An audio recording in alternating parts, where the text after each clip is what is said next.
Excel PU college ಗುರುವಾನಕೆರೆ ಪ್ರಾಯೋಜಿತ ಅಖಾಡ big fight ವಿಶೇಷ ಮತ್ತೆ ಮುಂದುವರಿಸ್ತಾ ಇದ್ದೀನಿ. ಇದೀಗ ಮಲ್ಲಿನಾಥ್ ಅವರು ಇದ್ದಾರೆ ನಮ್ಮ ಜೊತೆಯಲ್ಲಿ ಮಾತಾಡಿಸ್ಬಿಡ್ತೀನಿ. ನಾನು ನೇಪಾಳದಿಂದ ಅವರು ನಮ್ಮೊಂದಿಗೆ ಸಂಪರ್ಕದಲ್ಲಿದ್ದಾರೆ. ಮಲ್ಲಿನಾಥ್ ಅವರೇ ನಮಸ್ಕಾರ. ನಮಸ್ಕಾರ ಸರ್. ನಮಸ್ಕಾರ. ಹೇಗಿದ್ದೀರಿ ಮಲ್ಲಿನಾಥ್ ಅವರೇ? ಫಸ್ಟು ಹೇಗಿದ್ದೀರಿ ತಾವು? ಈಗ ನಾವೆಲ್ಲ ಆರಾಮಾಗಿ ಒಂದು ಹೋಟೆಲ್ದಲ್ಲಿ ತೆಗಿದ್ದೇವೆ ಸರ್. ಪಟ್ಟಮುಂಡಿನ ಒಂದು ಹೋಟೆಲ್ ಇದ್ದೀವಿ. ಹಾಂ ಹಾಂ. ಈಗ ಜಸ್ಟ್ ಒಂದು ಮಾಹಿತಿ ಬಂತು ಸರ್. ಇನ್ನೂ ಒಂದು 6 ಜನ ನಮ್ಮ ಬೆಂಗಳೂರದವರು ಸಾಗರದಲ್ಲಿ ಒಂದು ಸಿಕ್ಕಾಕೊಂಡಿರಂತೆ. ಅವ್ರು ನನಗೆ ಕಾಂಟ್ಯಾಕ್ಟ್ ದಾಗ ಮಾಡ್ತಾ ಇರ್ತಾರೆ ಸರ್. ಅವ್ರಿಗೂ ತಾವು ನೀವು ಕಾಂಟ್ಯಾಕ್ಟ್ ದಾಗ ತಗೊಂಡ್ರೆ ಒಂದು ಹೆಲ್ಪ್ ಆಗುತ್ತೆ ಸರ್. ಖಂಡಿತ ಖಂಡಿತ. ನೀವು ನಂಬರ್ ಕೊಟ್ಟ ಪಕ್ಷದಲ್ಲಿ ಖಂಡಿತ ಸಂಪರ್ಕ ಮಾಡ್ತೀವಿ ನಾವು ಮಲ್ಲಿನಾಥ್ ಅವರೇ. ಈಗ ಈ ಪ್ರವಾಹ ಎಲ್ಲ ಆಯ್ತಲ್ಲ ಮಲ್ಲಿನಾಥ್ ಅವರೇ, ಅಲ್ಲಿಂದ ಎಷ್ಟು ದೂರದಲ್ಲಿದ್ದೀರಿ ತಾವು ಅಂತ? ಸರ್ ಈಗ ಅದು ಏನು ಇದಾಗಿದೆ ಅದರಿಂದ ನಾವು ಒಂದು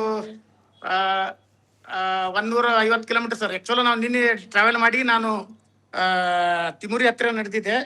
ನಮಗೆ ನಡುವೆ ಫ್ಲಡ್ ಬಂತು ಸರ್. ಒಮ್ಮೆ ಸಡನ್ಲಿ ನಮ್ಮ ಎದುರೇ ಒಂದು 200 ಮೀಟರ್ ಡಿಸ್ಟೆನ್ಸ್ ನಲ್ಲಿ ಒಮ್ಮೆ ಸರ್ ಸಡನ್ಲಿ ಬಂತು. ನಮ್ಮ ಡ್ರೈವರ್ ಇಮಿಡಿಯೇಟ್ ಆಗಿ ಬಸ್ ಡ್ರೈವರ್ ಇಮಿಡಿಯೇಟ್ ಆಗಿ ಗಾಡಿ ರಿವರ್ಸ್ ತಗೊಂಡು ನಮ್ಮ ಎತ್ತರದ ಪ್ರದೇಶದಲ್ಲಿ ಹೋಯ್ದನ್ ಸರ್. ನಾವು ಬಹಳ ಅದೃಷ್ಟವಶಾತ್ ನಾವು ಬಹಳ ಬಚಾವಾದೆ ಸರ್. ಎಷ್ಟು ಜನ ಹೋಗಿದ್ರಿ ಮಲ್ಲಿನಾಥ್ ಅವರೇ? ಎಷ್ಟು ಜನ ಹೋಗಿದ್ರಿ ಅಲ್ಲಿಗೆ ನೀವೆಲ್ಲ? ನಾವು ಕರ್ನಾಟಕದಿಂದ ಇಬ್ಬರು ಇದ್ದೇವೆ ಸರ್. ನಾವು ಹೈದರಾಬಾದ್ ಕಂಪನಿಯ ಟ್ರಾವೆಲ್ಸ್ ದಾಗ ಬುಕ್ ಮಾಡಿದ್ದೇವೆ ಸರ್. ಓಕೆ. ಎಲ್ಲರೂ ಸೇಫ್ ಆಗಿದ್ದೀರಲ್ವಾ? ಈಗ ಎಲ್ಲರೂ ಸೇಫ್ ಆಗಿದ್ದೀರಾ? ಎಲ್ಲರೂ ಸೇಫ್ ಆಗಿ ಸರ್. ಓಕೆ. ಅಲ್ಲಿ ಕನ್ನಡಿಗರ ಬಗ್ಗೆ ನಿಮ್ಗೆ ಏನಾದ್ರು ಇನ್ಫಾರ್ಮೇಶನ್ ಬಂತಾ? ಬೇರೆ ಬೇರೆ ಕಡೆ ಕನ್ನಡಿಗರು ಬಂದಿದ್ರು ಭಾರತದವರು? ಈಗ ಸದ್ಯ ಈಗ ಮಾತಾಡ್ತಾ ಇದ್ದಾರೆ ಸರ್. ಒಂದು 6 ಜನ ನನಗೆ ಕಾಂಟ್ಯಾಕ್ಟ್ ಸಿಕ್ಕಿದ್ದಾರೆ. ಸಿಎಂ ಅವ್ರು ಸುಂತ ನನಗೆ ಒಂದು 2 ಗಂಟೆ ಮೊದಲು ಮಾತಾಡಿದ್ರು. ಯಾರಾದ್ರೂ ನಿಮಗೆ ಕನ್ನಡಿಗರು ಸಿಕ್ಕರಂದ್ರೆ ನನಗೆ ಕಾಂಟ್ಯಾಕ್ಟ್ ದಾಗ ಹೇಳಿ ಅಂತಂದ್ರು. ಈಗ ಜಸ್ಟ್ ಒಂದು 6 ಮಂದಿ ನನಗೆ ಕಾಂಟ್ಯಾಕ್ಟ್ ದಾಗ ಸರ್. ಅವ್ರ ನಂಬರ್ ನಿಮ್ಗೆ ಇದಾದ್ಮೇಲೆ ಕೊಡ್ತೀನಿ ಸರ್. ಖಂಡಿತ. ಏನ್ ಪರಿಸ್ಥಿತಿ ಏನು ಅಂತ ಮಲ್ಲಿನಾಥ್ ಅವರಲ್ಲಿ ಏನ್ ಪರಿಸ್ಥಿತಿ ಇದೆ ಸದ್ಯಕ್ಕಲ್ಲಿ ಸರ್? ಈಗೇನದ ಇಲ್ಲಿ ಕಟ್ಟಮುಂಡಿನಲ್ಲಿ ಎಲ್ಲಾ ಸರ್ ಜನ ಪ್ಯಾನಿಕ್ ಆಗಿದ್ದಾರೆ. ಎಲ್ಲಿ ನೋಡಿದ್ರು ಆಂಬುಲೆನ್ಸ್ ಕಾಣ್ತಾವೆ. ಎಲ್ಲ ಅಲ್ಲಿ ಜನಗಳಿಗೆ ಇಂಜುರಿ ಆದವರಿಗೆ ಆದವರಿಗೆ ಎಲ್ಲ ತಗೊಂಡು ಹೊಂಟಿದ್ದಾರೆ.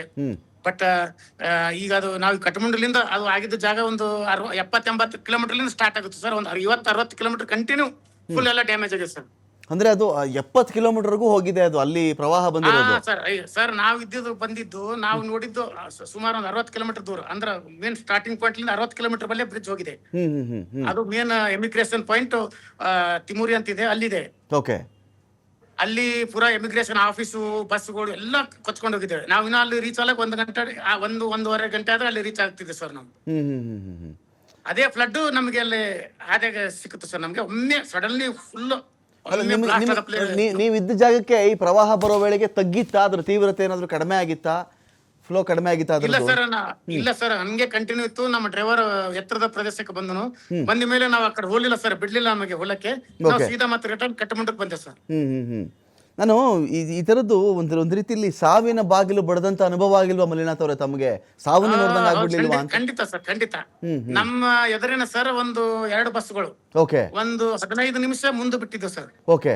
ನಮ್ ಪಕ್ಕದ ಹೋಟೆಲ್ ಅಲ್ಲಿ ಇದು 2 ಬಸ್ ಅವು ಇನ್ನೂ ಮಿಸ್ಸಿಂಗ್ ಸರ್. ಕಾಂಟ್ಯಾಕ್ಟ್ ದಾಗ ಯಾರು ಸಿಗ್ತಾ ಇಲ್ಲ. ಅಂದ್ರೆ ನಮ್ಮ ಟೀಮಿನವರಲ್ಲ ಸರ್, ಬೇರೆದವರು, ವೆಸ್ಟ್ ಬೆಂಗಾಲ್ದವ್ರು. Okay okay okay okay.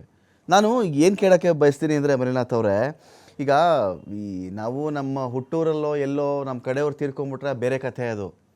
ಆದರೆ ಎಲ್ಲಾದರೂ ದೂರದಲ್ಲಿ ಹೋಗಿ ತೀರ್ಕೊಂಡ್ಬಿಟ್ಟಾಗ ಜೊತೆಲಿ ಹೋಗಿರ್ತಲ್ಲ ಅವ್ರ ಪರಿಸ್ಥಿತಿ ಯಾರ್ಯಾರಿಗೂ ಬೇಡ ಅಂತ ಹೇಳಿ ಅಷ್ಟು ಕಷ್ಟ ಆಗ್ಬಿಡುತ್ತೆ. ಈಗ ನಮ್ಮ ಜನಕ್ಕೆ ಯಾರ ಆಸರೆ ಏನು ಕಥೆಯಲ್ಲಿ ಅಂತ ಸರ್ ಏನು ಅದಕ್ಕೆ ಹೇಳಕ್ಕೆ ಸಾಧ್ಯವಿಲ್ಲ ಸರ್. ನನಗೆ ಬೆಳಗನ ನಾನು ನಿದ್ದೆ ಮಾಡಿಲ್ಲ ಸರ್ ನಾನು. ಈಗ ನಿಮ್ಗೆಲ್ಲ ಏನು ವ್ಯವಸ್ಥೆ ಮಲ್ಲಿನಾಥ್ ಅವರಲ್ಲಿ? ನಿಮ್ಗೇನು ವ್ಯವಸ್ಥೆ ಇದೆ? ನೀವು ವಾಪಸ್ ಬರೋದು ಹೇಗೆ? ಟ್ರಿಪ್ಪಿನ ಕಂಟಿನ್ಯೂ ಮಾಡ್ತೀರಾ ನೀವು? ಯಾವ ತರ ಇದು ಅಂತ? ಇಲ್ಲ ಸರ್, ನಾವು ಕಂಟಿನ್ಯೂ ಮಾಡಲ್ಲ ಸರ್. ನನಗೆ ವಾಪಸ್ ಟ್ರಾವೆಲ್ಸ್ ಅವರು ನಂಗೆ ರಿಟರ್ನ್ ಟಿಕೆಟ್ ಮಾಡಿದ್ದಾರೆ. ನಾಳೆ ನಂದು 10 ಗಂಟೆ ಫ್ಲೈಟ್ ಇದೆ ಸರ್. ಓಕೆ. ಇದು ಈ ಇಡೀ ಪ್ರದೇಶ ಇದೆಯಲ್ಲ, ಈಗ ಅಲ್ಲಿನ ಜನಗಳ ಪರಿಸ್ಥಿತಿ ಏನು? ಅವ್ರಿಗೆ ಊಟ, ಔಷಧಿ, ಆಹಾರ ಇದೆಲ್ಲ ಬೇಕಲ್ಲ ಸರ್? ಎಲ್ಲ ಸರ್ಕಾರ ನೋಡ್ತಾ ಇದೆ ಸರ್. ಇಲ್ಲಿನ ಸರ್ಕಾರ ಎಲ್ಲ ಫುಲ್ ಅಲರ್ಟ್ ಆಗಿದೆ. ಎಲ್ಲ ಫುಲ್ ರೆಸ್ಕ್ಯೂ ಮಾಡ್ತಾ ಇದೆ ಸರ್. ಎಲ್ಲ ಇಲ್ಲಿ ಸರ್ಕಾರ, ಮಿಲಿಟರಿ ಎಲ್ಲ ಈ ಒಂದು ದೊಡ್ಡ ಒಂದು ಫ್ಲಡ್ ದೊಡ್ಡ ಒಂದು ಇದು ಅಂತ ತಿಳ್ಕೊಬೇಕು. ಒಂದು ರಾಷ್ಟ್ರೀಯ ವಿಪತ್ತು ಇದಕ್ಕೆಲ್ಲ ಕೈ ಜೋಡಿಸಿದೆ ಸರ್. ಎಲ್ಲರೂ ಇಲ್ಲಿ ಸಹಾಯ ಮಾಡ್ತಾ ಇದ್ದಾರೆ. ಅಂದ್ರೆ ಇನ್ನೊಂದೇನಂದ್ರೆ ಇದೇನೋ ಭೂಕಂಪ ಆಯ್ತು ಅಂತಾರೆ, ಅದರದ್ದೇನೋ ಅನುಭವ ಆಯ್ತಾ ತಮಗೆ? ಇಲ್ಲಿ ಭೂಕಂಪ ಆಗಿ ಅಲ್ಲಿಂದ ಮೇಲ್ಗಡೆ ಎಲ್ಲ ನೀರುಗಲ್ಲುಗಳೆಲ್ಲ ಸ್ಫೋಟ ಆಗ್ಬಿಟ್ಟು ಅದೆಲ್ಲ ಆಚೆ ಬಂದಿದೆ ನೀರು ಅಂತ ಹೇಳ್ತಾರಲ್ಲ, ಆ ಫೀಲ್ ಏನಾದ್ರು ಆಯ್ತಾ ತಮಗೆ ಭೂಮಿ ನಡಗಿದ್ದು? ಸರ್ ನಮಗೇನ ಕಾಣಿಸಿಲ್ಲ ಸರ್. ಅದು ಭೂಮಿ ನಡಗಿದ್ದು ನಾವು ಇದಕ್ಕಿಂತ ದೂರ ಇದ್ದಿರ್ಬೇಕು. ನಮ್ಗೇನಾದ್ರು ಅನುಭವ ಆಗಿಲ್ಲ sir. Okay okay okay. Sir ನಾನು ಈ ಒಂದು ನಿಮ್ಮ TV5 ಮುಖಾಂತರ ತಿಳಿಸೋದೇನಂದ್ರೆ ಸರ್, ನನಗೆ ಬೆಳಗ್ಗೆ ಅಂತನು ಎಲ್ಲಾ ಜನರು, ಎಲ್ಲಾ ನಿಮ್ಮ ಮೀಡಿಯಾದವರು ನನಗೆ ಬಹಳ ಸಹಾಯ ಮಾಡಿದ್ರಿ. ತುಂಬಾ ಥ್ಯಾಂಕ್ಸ್ ಎಲ್ಲಾ ಮೀಡಿಯಾದವರಿಗೂ, ಪತ್ರಕರ್ತರಿಗೂ. ಸಿಎಂ ಸಹಿತವಾಗಿ ನನಗೆ ನಿಮ್ಮ ಮೀಡಿಯಾ ಮುಖಾಂತರನೇ ಸಿಎಂಗೆ ನ್ಯೂಸ್ ಮುಟ್ಟಿತ್ತು ಸರ್. ಸಿಎಂ ಸುತ್ತಕ್ಕೆ ನಮಗೆ ಎಲ್ಲ ನಮಗೆ ಧೈರ್ಯವನ್ನು ತುಂಬಿದ್ದಾರೆ. ಹ್ಮ್ ಅದಕ್ಕಾಗಿ ತಮಗೆ ಇನ್ನೊಮ್ಮೆ ತಮ್ಮ ಎಲ್ಲಾ ಮೀಡಿಯಾದವರಿಗೂ ನಾನು ಧನ್ಯವಾದಗಳನ್ನು ತಿಳಿಸುತ್ತೇನೆ ಸರ್. ಅಲ್ಲಿರೋ ಜನರಿಗೆ ಏನು ಸಹಾಯ ಮಾಡಬಹುದು, ನಿಮ್ಮ ಕೈಯಿಂದ ಸಹಾಯ ಮಾಡೋಕ್ಕಾಗತ್ತಾ, ಅಥವಾ ಇಲ್ಲಪ್ಪ ಬದುಕಿನ ಆಚೆ ಬಂದು ಸೇರ್ಕೊಂಡ್ರೆ ಸಾಕು ಅಂತ ಅನಿಸ್ತಿದೆ ತಮಗೆ ಅಂತ? ಸರ್ ಇಲ್ಲಿ ಸಹಾಯ ಮಾಡೋದಕ್ಕಿಂತ ನಾವು ಬದುಕು ಉಳಿದಿದ್ದೇ ಒಂದು ದೊಡ್ಡ ಅಂತ ಹೇಳ್ಬೋದಾಯ್ತು ಸರ್. Okay. ಯಾರಿಗ್ಯಾರು ಸಹಾಯ ಮಾಡಪ್ಲೇ ಇಲ್ಲ ಸರ್. ತೆಗ್ಗಿನ ಪ್ರದೇಶದಲ್ಲಿ ನಾವು ಇದ್ದಿದ್ದು, ತೆಗ್ಗಿನ ಪ್ರದೇಶ ನಾವು ಬಸ್ ಇಟ್ಟಿದ್ದು. ಹಾಂ ಹಾಂ ಹಾಂ ಸಡನ್ಲಿ ಒಮ್ಮೆ ಇದಾದ್ರು ಎಲ್ಲರೂ ಸರ್, ಎಲ್ಲರೂ ಅಲ್ಲಿ ಮಕ್ಕಳು ಅಲ್ಲಿ ಇದ್ದವ್ರು ದುಕಾನ್ ಗಿಕಾನ್ ಎಲ್ಲ ಶಾಪ್ ಎಲ್ಲ ಕ್ಲೋಸ್ ಮಾಡಿ ಒಮ್ಮೆ ಕ್ಲೌಡ್ ಮ್ಯಾಗಿನ ಮೇಲೆ ಏರಕ್ಕೆ ಹೊಂಟಿತ್ತು ಸರ್. ನಾವು ಕಣ್ಣೆದ್ರ ನೋಡಿ ಸರ್ ನೀವೆಲ್ಲ. ಓಕೆ ಓಕೆ ಸುರಕ್ಷಿತವಾಗಿ ಬನ್ನಿ ಮಲ್ಲಿನಾಥ್ ಅವರೇ, ಸುರಕ್ಷಿತವಾಗಿ ಬನ್ನಿ. ಏನಾದರೂ ಬೇರೆ ಕಷ್ಟದಲ್ಲಿದ್ದಾಗ ಅದನ್ನು ನಾವು ಕೂಡ ಅದ್ರ ಬಗ್ಗೆ ವರದಿ ಮಾಡ್ತೀವಿ, ಆಳ್ವಿಕೆಗೆ ತಿಳಿಸೋ ಪ್ರಯತ್ನವನ್ನು ಮಾಡ್ತೀವಿ. ಒಳ್ಳೇದಾಗಲಿ, ಹುಷಾರಾಗಿ ಬನ್ನಿ ತಾವು ಮಲ್ಲಿನಾಥ್ ಅವರೇ. Thank you so much sir. ಇನ್ನ ಒಂದು 6 ಜನ ನನಗೆ ಕಾಂಟ್ಯಾಕ್ಟ್ ಸಿಕ್ಕಿದ್ದಾರೆ ಸರ್. ನಂಬರ್ ಕಳಿಸ್ಕೊಡಿ, ಖಂಡಿತ ನಂಬರ್ ಕಳಿಸ್ಕೊಡಿ, ಅವ್ರನ್ನೂ ಕೂಡ ನಾನು ಮಾತನಾಡಿಸ್ತೀನಿ. ಹಾಂ, ಥ್ಯಾಂಕ್ ಯು ಮಲ್ಲಿನಾಥ್ ಅವರು, ಥ್ಯಾಂಕ್ ಯು ಮಲ್ಲಿನಾಥ್ ಅವರು.